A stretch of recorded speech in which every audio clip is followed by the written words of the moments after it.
Bonjour, donc moi c'est Martin Certin-Bresson, je travaille chez 3D Reality. Pour le projet de l'astronaute, j'étais en charge de la gestion de toute la partie fabrication.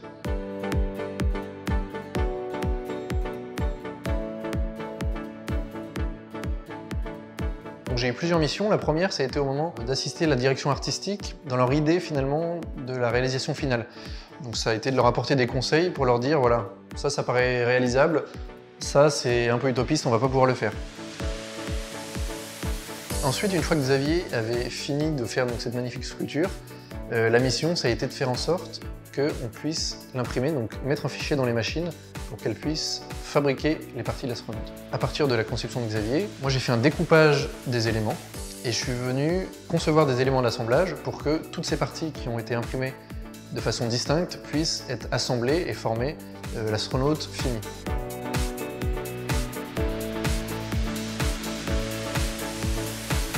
Pour ça, il y avait pas mal de contraintes à prendre en compte, ne serait-ce que les matériaux, les machines qu'on avait à notre disposition, avec différentes dimensions, différentes caractéristiques techniques. Et une fois que les fichiers avaient été conçus pour l'impression, il a fallu créer des programmes d'impression. Donc pour ça, on utilise un logiciel qui s'appelle un trancheur, dans lequel on importe les pièces à imprimer, donc sous un format 3D, et qui va nous sortir un fichier d'impression, donc sous forme de code informatique, disons. Et entre les deux, il y a une multitude des réglages qui vont devoir être paramétrés, donc les densités de remplissage, les épaisseurs, les températures, l'ajout ou non de support, de façon à ce que l'impression se passe le mieux possible.